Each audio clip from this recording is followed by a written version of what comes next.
Hi, I'm your host, Justin Yomot, and this week I am partnering with Ships in a Port with Patrick and Wrigley.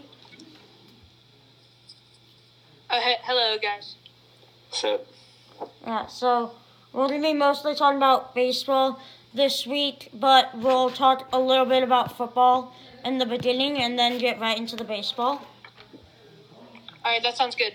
Okay, so who do you guys think is going to win the Super Bowl this year? I got the Chiefs. I personally have the Chiefs too. I feel like Mahomes is going to have just a Mahomes game and, just bring them to a Super Bowl. I feel like Tyreek Hill is going to go off. Yeah, Tyreek Hill, he was my first pick of fantasy this year. I feel like he just has that, that fire, and he has the speed that he can just, him and Mahomes can just, Yeah, they're just a good duo. Yeah. They are a great duo, but I personally think that Nick Bosa and the 49ers defense can contain Patrick Mahomes just enough to make it where the 49ers could come away with it. Oh, wow. Okay, that's a plus, bold prediction. Yeah, George Kittle's been playing really well. He's one of the top tight ends this year. And Garoppolo had a solid season, but I just feel like Nick Bosa is going to lead the 49ers defense. I think it'll be a close game. Yeah. Yeah, I say 31-28 Chiefs. I think it's actually going to be 41-45 49ers. Take me a second. Wow. Okay, cool. I'm going to say it's going to be pretty low scoring. I'm going to say it's 20-17. Oh, wow, nice prediction. I like that one. I like that one a lot. Yeah. What's fitting to me is Nick Bosa is just going to be the edge. Like, if Nick Bosa wasn't playing, I would think the Chiefs were going to win. But Nick Bosa, I feel like, is the X factor that's going to help the 49ers get the win. Yeah, he was a good pick at second overall. Yeah. Last draft. I really like that pick for them. Yeah, it was a really good pick. Okay, so now we're going to talk a little bit about the Pro Bowl. Now, for offense, wide receivers in the AFC, we got DeAndre Hopkins, Keenan Allen, Jarvis Landry, Tyreek Hill, Cortland Sutton. Now, Hopkins is injured and will not be playing, and DJ Chark from the Jaguars will replace him, I believe. Oh, okay. Is Saquon in it? Yeah. Yeah. Oh, cool. So, and then their tackles, they have Rodney Stanley, Lemmy Tunsil, Trent Brown, and Orlando Brown. Guards, they have Marshall Yanda, Quentin Nelson, David Distrasher. I don't think anyone really cares too much about the offensive line, so do we just want to skip it? Yeah, I don't really care. Tight ends, we have Travis Kelce, Mark Andrews, and Jack Doyle. Jack Doyle's Doyle's replacing Kelce due to the Super Bowl. Yep. And so I feel like Mark Andrews, I personally really like him, and I think he'll do really well. Oh, okay. I like about Keenum. I can't never say his name. Keenum. Yeah. The quarterbacks, they have Lamar Jackson, Patrick Mahomes, but he'll be replaced, Deshaun Watson, and Ryan Tannehill, who will be the one replacing Mahomes. Personally, I think they should have gotten someone besides Tannehill. I just don't think that was a smart replacement for Mahomes. But Tannehill went off in the playoffs. Yeah, I thought Tannehill had just a fantastic season, especially coming off from the Marlins. Yeah, Marlins. The Dolphins. He wasn't really shown how great of talent he had because he had such a bad team. But once he gets to Titans with the running back, he just went off and just had a very fantastic season and just showed his true talent. He's got to be comeback player of the year, right? Honestly, I mean, yeah. Yeah, I mean, a lot of people say he's not that good, and, like, his most highlights were just handing the ball to Derrick Henry. I don't agree with that. I think he played good, too, but I just felt like there was someone better that could have gotten it. Yeah, he beat the Patriots and the... Yeah, that's crazy. Yeah. Whatever, the Ravens. Yeah. Yeah, that's insane. The running That back... in itself deserves Pro Bowl. The running backs is Nick Chubb, Derrick Henry, Mark Ingram. Nick Chubb is just, he went to Georgia, right? And I remember... Yeah, he's the running back, right? Yeah. I remember as a 2017 Auburn fan when he was just running the ball on us in the SEC championship, and just watching that, it just kills me. But I've always had respect for Nick Chubb, and I hope he has a great career going on. Yeah, I was actually in Atlanta at the time of that game. I wasn't at the game, but I was watching it. Oh, cool. Yeah. It was, Chubb went off. So let's just run through all of defense real quick, and then we'll talk about it all after. So, the defensive ends: Joey Bosa, Frank Clark, Calais Campbell, Melvin Ingram, who's replacing Bosa, Josh Allen, who's replacing Clark. I'm just gonna say this quickly. Really sad that Melvin Ingram has to replace Joey Bosa. I'm a huge fan of both Bosas, so I was kind of looking forward to seeing him play. I didn't realize he was going to be out. Well, me neither. Yeah. I don't think anyone really cares much about linemen. Linebackers, outside you got Von Miller, TJ Watt. Then inside you have Darius Leonard and Dante Hightower. And then Tremaine Edmonds, who's replacing Hightower because of an injury. Then cornerbacks, we got Stephen Gilmore, Tre'Davious Wright, Marcus Peters, Melvin Humphrey, Joe Hayden, who's replacing Peters, who is recovering from an injury. I don't know what just happened. It just logged me out of the call. Oh. Well, we're just trying to get through it real quick. Yeah. I don't really pay attention to defensive players that much. Yeah. I mean, I feel like we just need to talk about the linebackers. And then, NFC wide receivers are Julio Jones, Michael Thomas, Mike Evans, Chris Goodwin, Amari Cooper, who's replacing Evans due to injury, Kenny Galladay, who's replacing Goodwin to injuries, and Devontae Adams, who's replacing Julio Jones for injuries. I'm going to go out on a limb and say the NFC has a better wide receiver core.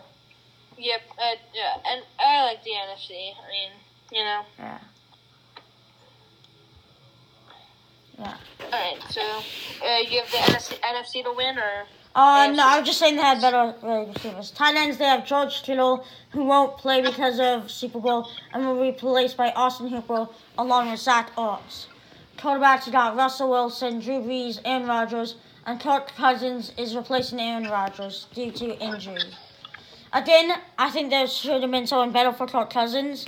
Don't think he really deserves it. Oh, well, I'm a little bit biased on Kirk Cousins. He's a Christian. He is a great man. He started the chant.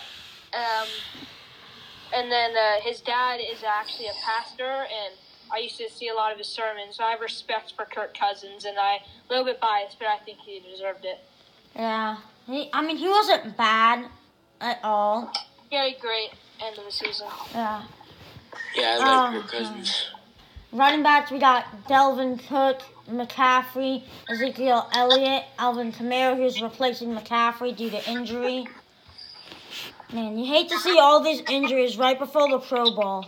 Yeah, it's like the MLB All-Star Game, which I love that time where, Oh, yeah. When Tommy LaStella got injured. Yeah, I'm a huge LaStella fan from when he was on the Cubs. Yep. That just hurt to see. And I loved him on the Braves, too. Then he went to the Cubs, and I was really happy. He was a big part of our seasons, our good seasons, like a World Series championship. Yeah. And then he just got DFA'd. Yeah, he just got DFA'd. He was trash. Now he's really good. Yeah. So, linebackers, we'll just say real quick, is Chandler Jones, Khalil Mack, Shaquille Barrett, and Zadari Smith is replacing Mack due to injury. Inside linebackers, we got Bobby Wagner, Luke Keichel, Jalen Smith, who's replacing Keuchel because he retired, and Eric Kendricks replacing Radno due to injury. What I hate to see is young players retiring early. Yes, his name you pronounce it like Keekly. Oh, and I remember I'm a Cam Newton fan, not so much anymore. But in the 2015 season when they had that great run, I was a Panthers fan. I am still a Panthers fan, but not as much. But Cam Newton, since he went to Auburn, I've always had respect for him. So I remember Keekly on that defense having all those pick six, and I always loved him as a player. It's sad to see him retire. I just hate seeing great players have to retire young because of the mental, physical toll of the game. Yeah. All right, do you know, are we going to move on to baseball soon? Yeah, just now. We just had to get through the rest. Football has a lot of players. Yeah, a lot of players. Sometimes I can't keep up. Yeah. So the Pirates may be ramping up efforts to trade Marte. Yeah, Marte. I mean, I liked him, and then I remember the day when PEDs and then steroids. I remember when he ruined Max Scherzer's perfect game. Oh, yeah. Yeah. You guys seeing the Mets Padres rumors? Yeah, I like the Mets Padres. I was about to say, the Mets and the Padres were the front runners, yeah. I personally think he fits better with the Padres and kind of want to see him go there. It's like the Mets and the Padres are kind of my dark horse for playoffs. And the Mets were mine last year, and they only have gotten better in my opinion. And they're I might have them winning the division possibly. They're my dark horse for the division, and I definitely think they're a playoff lock. I think the Mets. I think the Padres are gonna fall off a little bit short of the wild card, and I think the Mets are a last place team. Yeah. I think Marlins are gonna be ahead of them. The Marlins, well. Yep. I think a couple of their guys, their young prospects, are finally gonna show their true talent, and I feel like the Mets. I don't think Pete Alonso's gonna hit more than 30 home runs. Yeah, Pete's gonna go into a sophomore slump. I just don't see it happening. Well, that could all happen. The Nolan Arenado stuff. What do you all think about taking big steps forward. Yeah. Wait, what'd you say? What do you think about all the Nolan Arenado thoughts? Like, they were talking about him going to the Cubs all over the place. Oh, he's mad. He doesn't want to be in Colorado. It's obvious. I saw the Arenado to the Cubs. I was like, no way. And I just kept on thinking of trades, you know. It is crazy, and just for them to go and say that he's gonna start the season in Colorado. Now, one of my good friends who comes on my podcast a lot is a huge Rockies fan, but honestly, they're on a downfall since last season. Yeah, they just extended Trevor Story. I like that move. Trevor Story is a real underrated shortstop that can have big power. I mean, maybe Coors effect, but I mean, he is just great. And underrated defense, really underrated defense. Yeah. He has one of the best gloves behind Baez, in my opinion. Yep, Baez is up here. Baez is on top. And back to Arenado, I think he's really a quiet guy. He doesn't have any type of social media. And for him to go out and publicly state that he is unhappy with the front office, that means he really doesn't want to be there. Yeah, he's really upset. Yeah. And I feel like Arenado is the most underrated player in baseball. He has the best defense, and he's won 8 Gold Glove awards in 8 seasons. Like, how can you top that? That's crazy. Yeah. And people are like, oh no, it's Coors effect. The ball gets better. No, he's a great third baseman. I mean, if you look at his road splits are better than his home splits. Yeah. Like, underrated. Averages 40 home runs a season. Like, it's insane. And his RBIs are crazy too. Like, everything about Arenado is just good players. Mhm. And I'm gonna get a little off topic here, but like, what do you all think about the Cubs this year? Like, I'm not sure. I'm looking at their depth chart now, and we need pitching desperately. What I think we should do is package Schwarber and Happ and get, like, a good pitcher And then call up Brennan Davis. I think it's time. Brennan Davis, yes. Dude, I love Brennan Davis. Brennan's the man. Yeah. We asked him to be on our podcast. Yeah, we asked him to be on it. I'm really biased about him. Like, I kind of consider him a friend. Like, I've talked to him a lot. Like, ever since he was drafted, like, I've been in communications with him. He came on my podcast. He was my first professional athlete I interviewed. And I'm really biased. Huh? He was on your podcast? Yeah. That's really cool. Yeah, like, so I'm really biased about him, but he's playing really good. I mean, he was a minor league player of the year. I think it's time to bring him up and just package up Schwarber and have to get some pictures and then just call him up. Schwarber would kill me if I'm being honest. Yeah. If he got traded, I met him one time and he's just the dude. He's the man. Yeah. I really like him too, but like we have a lot of players coming off their rookie contracts, and like it might be like Schwarber or Bryant or Schwarber or Baez. Like I don't know if we can afford all of them. Plus Nico Hoerner getting called up last season, like it's gonna make it where he might like in a few years he'll be ready for the max. I feel like it's Cubs win now in the next 2-3 years. And then we'll be back into, like, a kind of slump where we lose a lot of players and we'll take a big hit. I feel like it's a win-now situation. For me, I feel like the Cubs, I think it's time for them to tear it all down because eventually they're going to have to start paying the Bryants and the Baez's and the Rizzos and stuff like that. And I just don't think they can afford it at this point. I think it's time to just trade their players and get some decent prospects. And I just really don't want to see Rizzo go.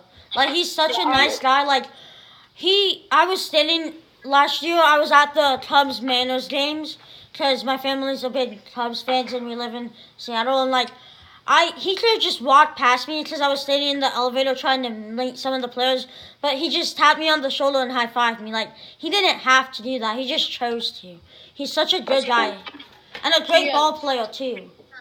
Yeah, he's underrated, in my opinion. He goes into slumps. He's probably one of the most inconsistent players.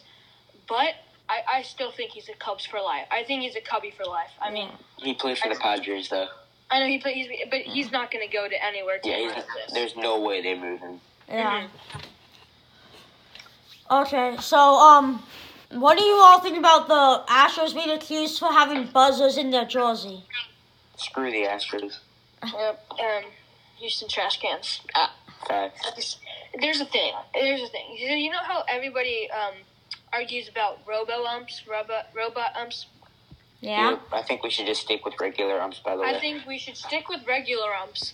But instead, to solve all this sign stealing and this camera action, I think we need to give the pitcher a buzzer and the catcher a buzzer and the umpire a buzzer. The umpires have no clue what pitch is coming. So they're like a hitter, and they have to guess. And when they have the catcher... Yeah, it can help them with the calls. That can frame so well. I mean, it'll just solve so much. You won't have the Astros using cameras, and you won't have to just worry. I feel like it would also cut down on commercial time. That's the truth right there. And which is really needed, and I just feel like it's just a perfect fit for baseball right now. 100%. I don't think the answer is just to put more buzzers in, but they definitely cheated. I'm not 100% sure what the buzzers, but Dallas Keuchel came out today or yesterday and apologized for cheating. Yep.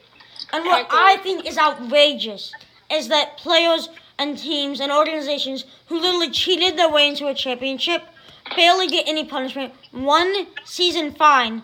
Well, Pete Rose out here is betting on his own team where he couldn't throw it. Like he wants to play better and is banned for life. I saw this thing. It was Pete Rose, like 4,206 hits. Is that how much he had? 4,256. Yeah. 56. It was like him, no PEDs, no buzzers, no cameras, and he's snubbed out of the Hall of Fame. Yeah. Like, no one in the Astros... Same thing with Shoeless Joe Jackson. Yeah. Mm-hmm. No one in the Astros organization should be allowed into the Hall of Fame until Pete Rose and Shoeless Joe are.